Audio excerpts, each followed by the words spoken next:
Hello, my name is Chanel Whitback, and this is my unbelievable story. My horrific, true story of how the Department of Homeland Security ruined my life.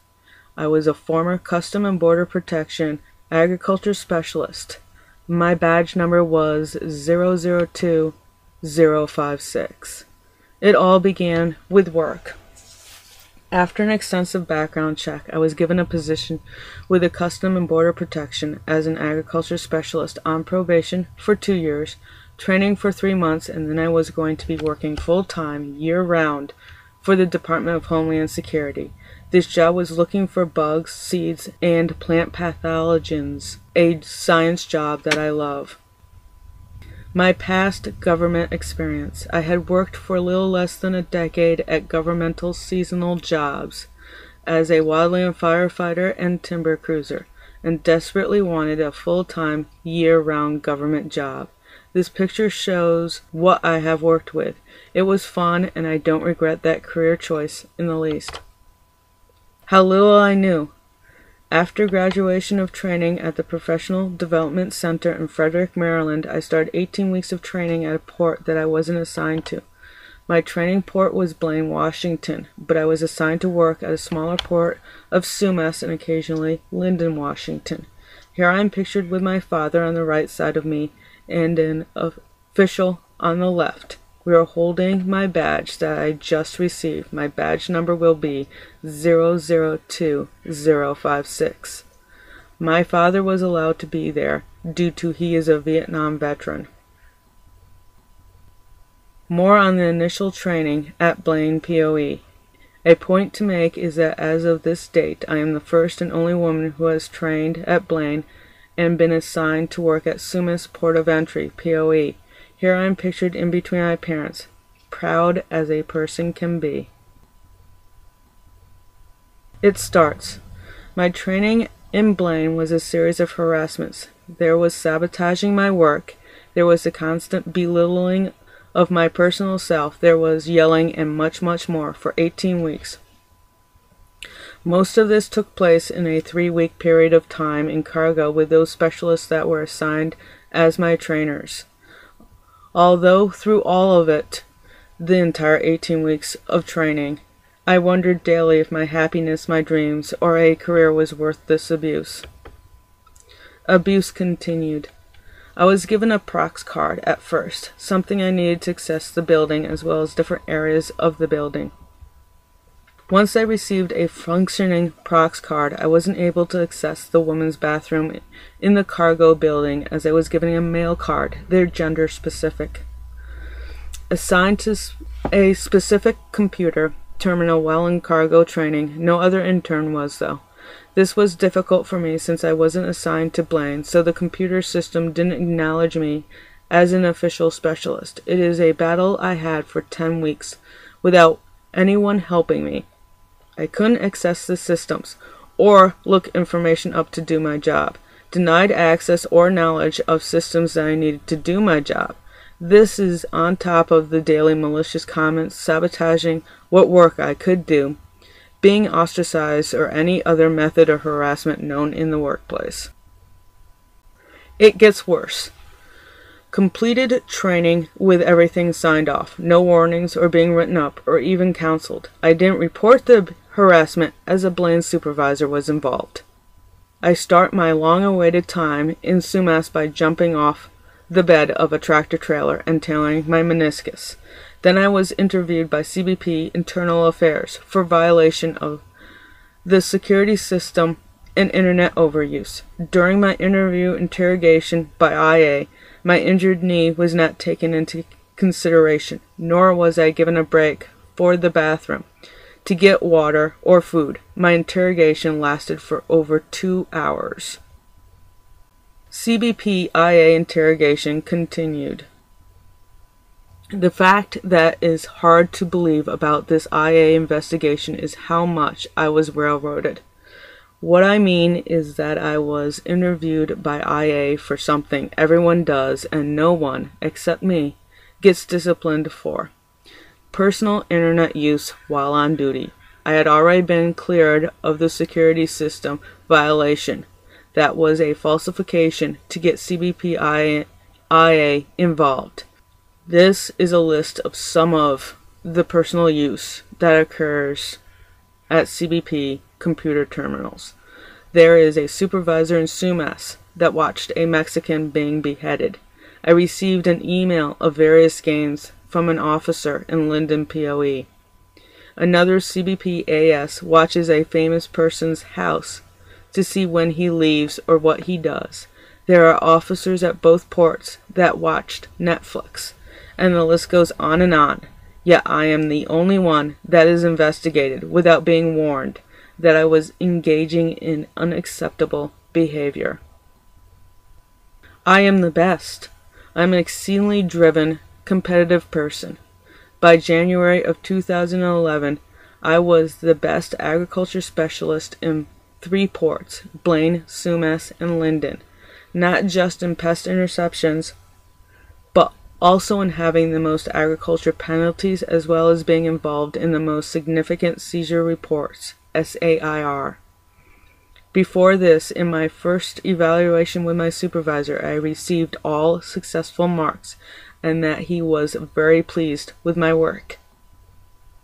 And then the worst happens. Without warning, without any indication, I am illegally terminated from the CBPAS, effective immediately. This happens on February 18, 2011. I was terminated for performance deficiencies. I saw my entire life going up in flames, leaving nothing behind. I was ruined due to textbook discrimination. My life is ruined. There are several different ways in which I should have been protected against this arbitrary action. I was a member of the NTEU, National Treasury Employees Union. There are also multiple CFRs, Code of Federal Regulations, that have been used in the recent past to protect male officers, allowing them due process. This I was not allowed. This arbitrary illegal determination happened 11 days before I was to become career conditional. The fact of the matter is still the same. I was the best agriculture specialist out of 3 ports and was terminated for doing what everyone is allowed to do without any disciplinary actions. This is common knowledge in all ports, that everyone engages in personal internet use while on duty. This is why my internet use was never compared to anyone's, as there are those that were much more excessive than myself. This is textbook discrimination. One reason why my life was ruined. A year after the fact, I received the information of what was going on that I didn't know about. I knew I was kept in the dark about a lot of things, such as what I was investigated by CBP IA for, when the investigation started, when it ended, or the information in the investigation.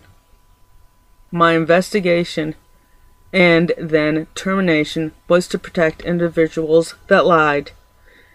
These people didn't just lie, but they committed perjury to justify harassing me in training. I am not the only subject that they have lied about either, nor have these people stopped lying. Moving on, I spent years on a lengthy and legal battle that ended up getting worse for me than better. I talked with several agencies, the FBI, the OSC, the DHS, EEOC, MSPB, and DOJ, and received worse than no help. The OSC, which is the Office of Special Counsel, said that this was a case of acceptable corruption. Then there is the EEOC. My case took over 2 years and 3 judges to obtain a decision. On their website, they say that they can make a decision in 180 days. The EEOC, Equal Employment Opportunities Commission. The incredibly long time that was taken to make a decision isn't even the worst part. The worst part is that Administrative Judge Stephen Gaffins changed the reason for my termination. He said that I was a competent agriculture specialist, but it was character concerns arising from a significant disregard of an IA investigation that is the reason for my termination. The termination letter to the right says nothing about an IA investigation. It only mentions performance deficiencies, which is in the bottom of the second paragraph. In a unique twist, Gaffin admits that there are falsehoods in this official documentation and then manufactures his own set of inaccuracies. Director of Field Operations Michelle James signed this fraudulent termination letter. There is more. I worked in Wyoming for a seasonal job and also applied to multiple year-round jobs again. I applied to the TSA and the Department of Corrections. I was accepted for both jobs, but I didn't get either. This is due to having a criminal background that I didn't know about. I've never been arrested, convicted, or charged with any crime. Due to an unjust and unknown criminal background, I can't get a job in any of the fields I have experience and knowledge in. I can't get property, I can't rent a decent place, I can't get a loan, and the list goes on and on. This criminal background is just icing on the cake that has ruined my life. Explanations. The criminal background isn't the only thing that the DHS has done. They have held up my unemployment so that it took 2 congressmen and 1 senator for me to obtain a fraction of it. Now I have issues with my health insurance. There's also the monitoring of my phone, internet, and flyovers, to name a few additional issues that I have. The reason for all of this is very simple. It is a way in which to discredit me.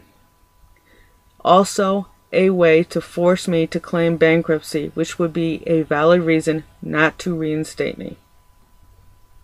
The rest of the story. The 2 images to the right say it all. The bottom image should be Homeland Security pissing on the U.S. citizens, not just Arizona. It happens everywhere to everyone. Wait, there is still more.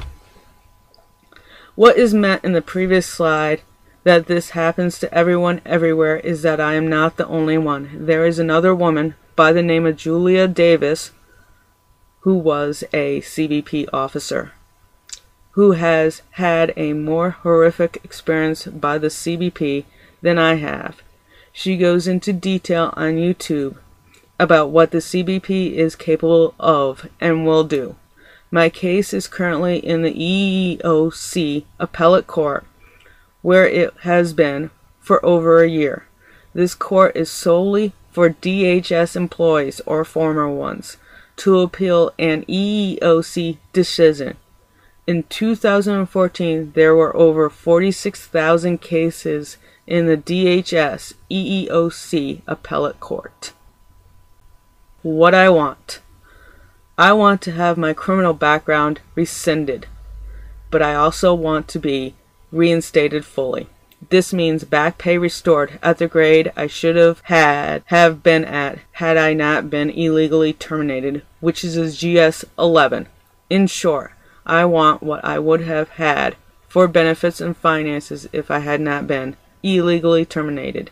In addition, I want a public apology from CBP Director of Field Operations Michelle James in both Sumas and Linden, POE, for the pain and suffering I have endured. I will continue until I receive justice. I believe in vigilance, professionalism, and integrity in the workplace. Maybe I am wrong. Additional facts. I'm writing a book which this show lightly outlines about the corruption in the CBP, as in who did what and when they did it. I need help in any form I can obtain. I am financially bankrupt, and I am looking for assistance wherever I can find it. I would love to have national media coverage on the subject in the news, or a lawyer or law school interested in trying to prosecute the criminals involved in this case. Better yet would be reinstating me. My email is drafthorse101@gmail.com to contact me about any other ideas or helping me with my suggested ones, including publishing or editing of the book. Thank you all for your time and consideration in watching this show.